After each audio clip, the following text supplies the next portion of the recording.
teman-teman UPTV, ketemu lagi di program Kampus Plus 62. Kali ini bersama aku Ivana Prameswari dari Unit Aktivitas Karawitan dan Tari akan menemani pemirsa sekalian pada episode kali ini. Nah, by the way, udah tahu belum sih unit tantri itu apa? Jadi aku sudah sedikit ya teman-teman. Unit tantri itu merupakan unit kegiatan mahasiswa yang menaungi bidang kesenian terutama di seni tari dan juga karawitan. Unit tantri sendiri berfokus pada seni tari tradisi, reog, Gatot Jaro, dan juga karawitan. Nah, untuk memasuki informasi selanjutnya, yuk kita simak dulu 8 berita dari berbagai macam kampus di Makassar, Semarang, dan juga Malang. Check it out! Pameran seni lukis kembali hadir di Universitas Brawijaya. Kali ini, pameran digelar oleh mahasiswa via Kampus Biru. Pameran dengan tajuk Kalacita ini digelar di gedung A Fakultas tersebut. Tahun ini, Kalacita memasuki tahun ketiga dan mengusung tema tempat pulang.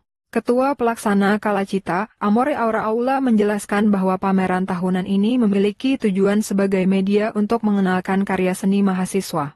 Tema tempat pulang diambil sebagai refleksi bahwa setiap orang memiliki tempat untuk kembali setelah melakukan pengembaraan keilmuan maupun karir. Bisa dikenalin dulu namanya siapa dan di sini sebagai apa? Perkenalkan, saya Amore Aura Aulia, di sini sebagai Project Manager. Baik, Kak, bisa dijelasin nggak sih latar belakang, maksud serta tujuan digelarnya pameran ini itu apa? Jadi ini merupakan pameran yang digelar setiap tahun, di mana namanya itu adalah Kalacita. Nah, Kalacita ini sekarang dimulai udah tahun ketiga. Dari tahun 2022, 2023, sama yang ini 2024. Maksud dan tujuannya kan kalau boleh tahu apa? Jadi pameran ini bermaksud untuk memberikan ruang atau wadah bagi anak-anak talent dari Sanggar Seni Mahasiswa, di mana setiap tahunnya kan mereka ada latihan rutin seperti itu. Nah, hasil akhirnya itu adalah lukisan-lukisan yang dipajang di sini. Lalu juga ada beberapa dari prestasi-prestasi mereka selama lomba. Baik, Kak, kalau boleh tahu tema acara ini apa? Nah, untuk tahun ini temanya adalah tentang tempat pulang. Jadi tempat pulang itu menggambarkan berbagai macam ya, tidak hanya bangunan fisik, tetapi juga bisa rumah atau mungkin orang-orang yang mereka sayangi atau keluarga, pasangan juga bisa. Jadi kepikiran tema tentang tempat pulang itu karena di sini kan mayoritas banyak yang merantau seperti itu. Jadi buat refleksi diri lah, buat mengingat sejauh apapun kita keluar atau melanjutkan mimpi kita, pasti kita juga masih punya tempat nyaman kita masing. Melalui Kalacita ini, para mahasiswa via ingin agar kampus Universitas Brawijaya tidak hanya menjadi tempat pencarian ilmu, namun juga menjadi area untuk mengembangkan olah rasa seni termasuk melalui lukisan.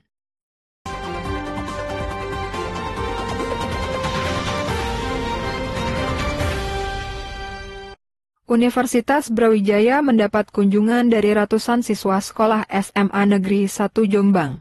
Para siswa dari kota santri ini diterima oleh tim Humas UB di Gedung Widyaloka. Dalam kunjungan tersebut, para siswa mendapat materi mengenai profil Universitas Brawijaya dan berbagai prodik yang ada dari tim Humas. Selanjutnya, para siswa dapat bertanya mengenai persyaratan masuk, jalur seleksi dan prodi yang sesuai dengan mereka.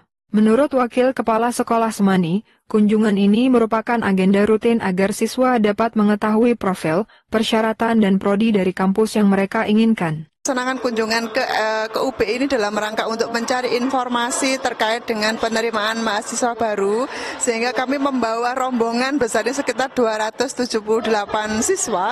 Itu mereka benar-benar ingin bahwa tahu tentang bagaimana di UB atau secara umum informasi terkait dengan penerimaan mahasiswa baru. Tadi saat kita masuk aja mereka sudah ada rasa greget, wah saya pengen ke UB. Nah, apakah dari yang penyampaian informasi itu benar-benar sesuai dengan apa yang mereka inginkan? Di antaranya adalah berapa persentase yang harus dia siapkan atau kemampuan apa yang dia harus persiapkan sebelum benar-benar mendaftar di UB gitu. Oke, baik Ibu. Mungkin mau jelaskan Ibu, rangkaian kegiatan di hari ini itu ada apa aja, Bu? Rangkaian kegiatan hari ini yang pertama tadi selesai kita masuk ke UB dalam rangka untuk mencari informasi. Yang kedua tadi ada sesi tanya jawab, yang sebelum tanya jawab ada sharing dari teman-teman dari UB itu, kemudian kita tanya jawab. Di sana tadi ada beberapa anak yang bertanya betul pertanyaannya bahwasanya kalau saya nilainya seperti ini saya harus daftar kemana? Apakah saya kalau masuk ke UB itu menjamin bahwa atau masuk ke perguruan tinggi atau saya kuliah benar-benar menjamin kehidupan saya? Itu banyak sekali pertanyaan-pertanyaan dari Semani mengaku para siswanya antusias untuk berkunjung ke Universitas Brawijaya yang merupakan salah satu kampus terbaik di Indonesia. Melalui kunjungan ini para siswa dapat mempersiapkan diri agar kemampuan mereka sesuai dengan persyaratan yang ada untuk masuk ke kampus biru.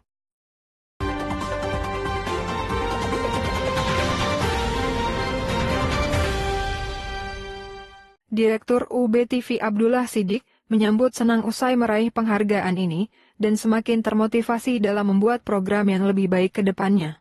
Tak hanya itu, dirinya berharap ke depan agar televisi komunitas semakin maju, berkembang dan berinovasi.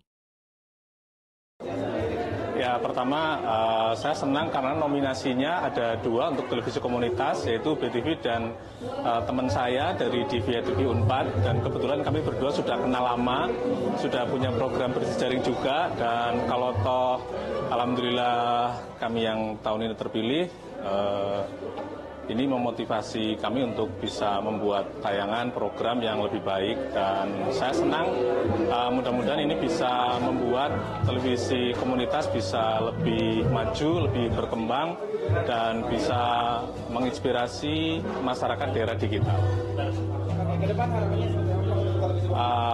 Tentunya kita akan membuat selalu inovasi lah ya, inovasi program-program baru, supaya nanti programnya juga lebih bagus ke depannya. Dan kami akan terus memperkuat jejaring televisi kampus yang selama ini sudah berjalan. Tema penyiaran Tumbuh Indonesia Maju. Anugerah KPI 2024 sejalan dengan visi Astacita. Bersama Indonesia Maju menuju Indonesia Emas 2045, yang berisikan amanah agar semua komponen bangsa termasuk lembaga penyiaran ikut andil berkontribusi untuk kemajuan bangsa, terutama melalui program siaran yang berkualitas, mendukung pembangunan infrastruktur, kemajuan sosial, pemerataan ekonomi, dan keadilan. Dari Jakarta, Tim Liputan Divia TV dan UB TV melaporkan.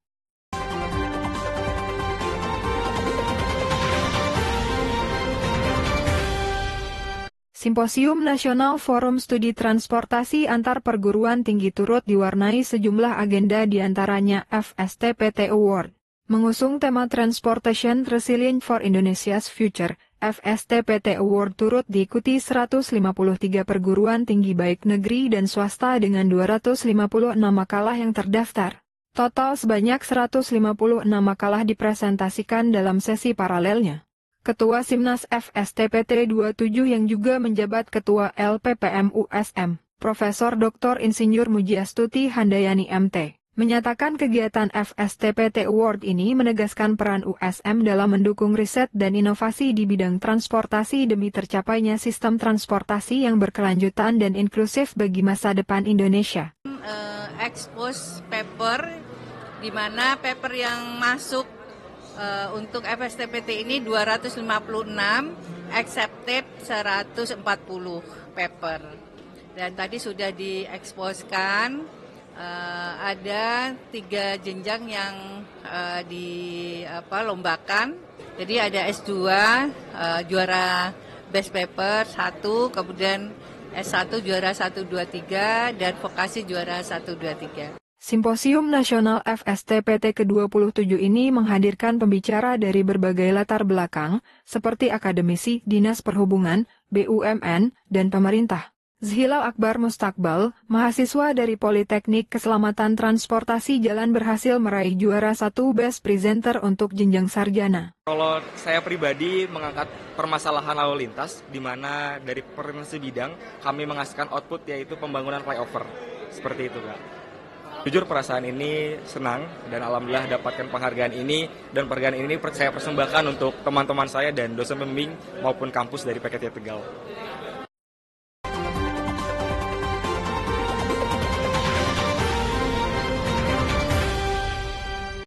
Universitas Semarang menjalin kerjasama dengan Lembaga Ketahanan Nasional RI dengan melakukan penandatanganan MOU yang berlangsung di kantor Lembaga Ketahanan Nasional Republik Indonesia di Jakarta 12 November 2024. lalu. Penandatangan kerjasama itu dilakukan oleh Rektor USM, Dr. Supari STMT, dan Gubernur Lemhanas RI, Dr. TBHAC Hasan Syadzili MSI. Rektor USM Dr. Supari STMT mengungkapkan bahwa penandatanganan MOU USM dan Lemhanas RI sama-sama menyepakati nota kesepakatan tentang peningkatan kualitas SDM, salah satunya melalui pemantapan nilai-nilai kebangsaan. Sebagai tindak lanjut dari kegiatan ini nanti, sesuai dengan yang telah disampaikan oleh Bapak Gubernur tadi, bahwa program Lemhanas Goes to Campus nanti akan mengundang kampus bareng-bareng Lemhanas untuk merumuskan tindakan-tindakan nyata bagaimana untuk mendukung, menguatkan tujuan dari Lemhanas ini sesuai dengan visi dan misinya. Nah, dari kami, dari kampus USM sendiri, kebetulan kampus kami adalah kampus yang selain bertujuan untuk menghasilkan lulusan yang cerdas dan profesional, juga kompeten, ya, juga menghasilkan iptek yang tepat guna dan berhasil guna. Follow up dari ini nanti akan terimplementasi dalam kegiatan UKM pengawal ideologi bangsa. Saya kira itu yang akan kami tindak lanjuti di kampus kami. Selain juga nanti ada juga pertukaran sumber daya dari sumber daya Lemhanas hadir di USM, dan ada ahli-ahli dari USM yang mungkin juga bisa dimanfaatkan sebagai alternatif, sebagai sumber-sumber narasumber-narasumber untuk kegiatan-kegiatan di Lemhanas. Pada kesempatan tersebut, Rektor USM Dr. Supari STMT didampingi Wakil Rektor 3 USM, Dr. Muhammad Junaidi SHI MH. Pelaksanaan nota kesepahaman ini ditindaklanjuti oleh para pihak yang akan dituangkan dalam perjanjian kerjasama paling lambat 3 bulan setelah nota kesepahaman ditandatangani. Terjalinnya kerjasama antara Universitas Semarang menjadi sarana dalam memberikan kontribusi, pengembangan dan pemikiran bagi Lemhanas Republik Indonesia.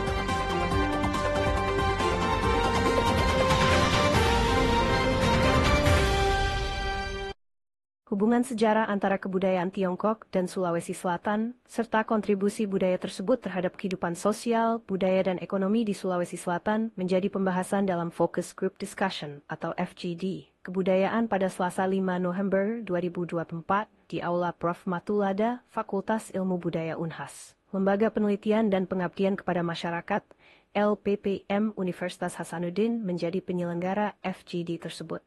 Ketua LPPM Unhas, Profesor Dr. Muhammad Nasrum Masih PhD, SPMK, menilai penting adanya pemahaman tentang pengaruh kebudayaan Tiongkok yang terdapat di Sulawesi Selatan, baik dari perspektif arkeologi maupun dari perspektif sejarah. Hal ini disampaikan Prof. Nasrum saat membuka FGD secara hybrid yang dihadiri oleh para dosen dan mahasiswa Fakultas Ilmu Budaya. Profesor Dr. Akin Duli MA, selaku dekan sekaligus dosen Fakultas Ilmu Budaya Unhas, hadir sebagai pemateri yang membahas kebudayaan Tiongkok di Sulawesi Selatan dari perspektif arkeologi. Dalam materi yang disampaikan, Profesor Akin Duli menekankan pentingnya bagi masyarakat, khususnya generasi muda, untuk memahami kebudayaan Tiongkok yang telah ada dan berkembang di Sulawesi Selatan, yang tidak hanya penting untuk memperkaya wawasan budaya, tetapi juga untuk memperkuat identitas sejarah lokal yang kerap kali terlupakan.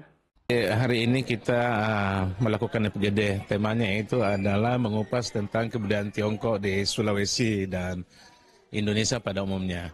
Jadi kita sadari bahwa hubungan antara dua negara ini tentunya hubungan budaya. Dan ternyata bahwa penelitian menunjukkan hubungan kebudayaan antara dua negara, Tiongkok dengan Indonesia, itu sudah berjalan sejak ribuan tahun yang lalu. Ya, bahkan asal-usul dari nenek moyang kita sebenarnya juga adalah sebagian dari Tiongkok. Ya, yang disebut dengan bangsa Austronesia. Inilah yang menjadi dominan penduduk bangsa Indonesia. Nah, hubungan yang telah terbina begitu lama, begitu panjang waktunya ini, dan sekarang menjadi kekayaan kita sebagai kekayaan budaya bangsa Indonesia. Budaya kita tentunya budaya yang terbentuk dari pertemuan berbagai jenis budaya, budaya lokal maupun kemudian ada pengaruh-pengaruh budaya asing. Selain dari perspektif arkeologi, FGD ini juga melibatkan perspektif sejarah mengenai kebudayaan Tiongkok di Sulawesi Selatan. Hadir secara online, Dr. Yeri Wirawan SSDA, dosen sejarah Fakultas Sastra Universitas Sanata Dharma, yang membahas tentang kebudayaan Tiongkok di Sulawesi Selatan dari perspektif sejarah. Ia membahas terkait jejak sejarah yang mencatat kedatangan pedagang dan imigran Tionghoa ke Sulawesi Selatan, serta bagaimana mereka berintegrasi dengan masyarakat lokal dalam kehidupan sosial, budaya, dan ekonomi. Dengan adanya FGD ini, diharapkan dapat memperdalam wawasan terkait pengaruh kebudayaan Tiongkok di Sulawesi Selatan, serta membuka peluang untuk penelitian lebih lanjut di bidang arkeologi dan sejarah. Dari Makassar, tim liputan Unhas TV melaporkan untuk UBI TV.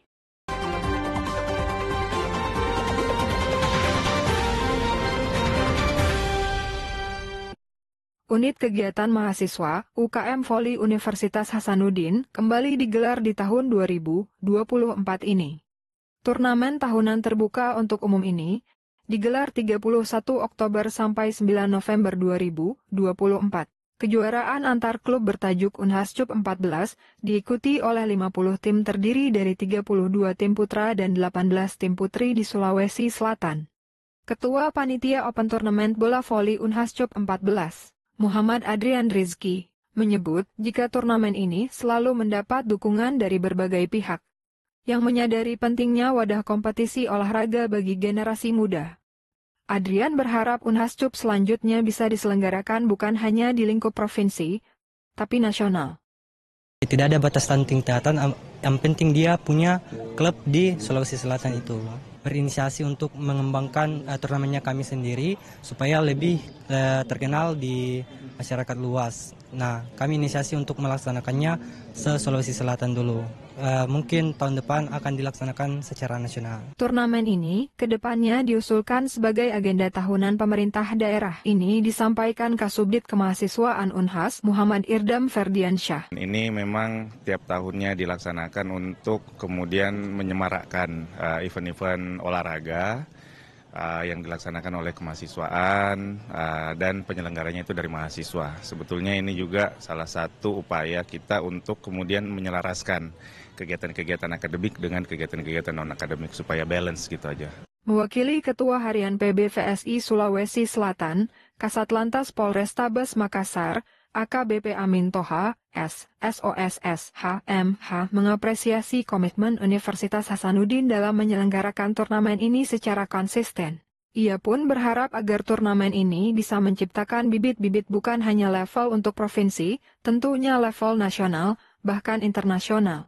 Saya mewakili Pak Kapolda selaku Ketua Umum PBVSI dan sekaligus mewakili Pak Dirlantas selaku Ketua Harian PBVSI Provinsi Sulawesi Selatan tentunya merespon positif kegiatan yang dilaksanakan oleh Unhas. Nah, ini adalah sudah merupakan turnamen yang ke-14. Tentu saya memberikan apresiasi yang luar biasa terhadap beliau-beliau ini yang selaku panitia yang telah menyelenggarakan kegiatan turnamen bola voli yang dilaksanakan pembukaan pada hari ini. Panitia turnamen berharap ajang ini menjadi langkah awal untuk mengangkat talenta lokal ke panggung yang lebih besar di masa mendatang. Dari Makassar, tim liputan Unhas TV melaporkan untuk UB TV.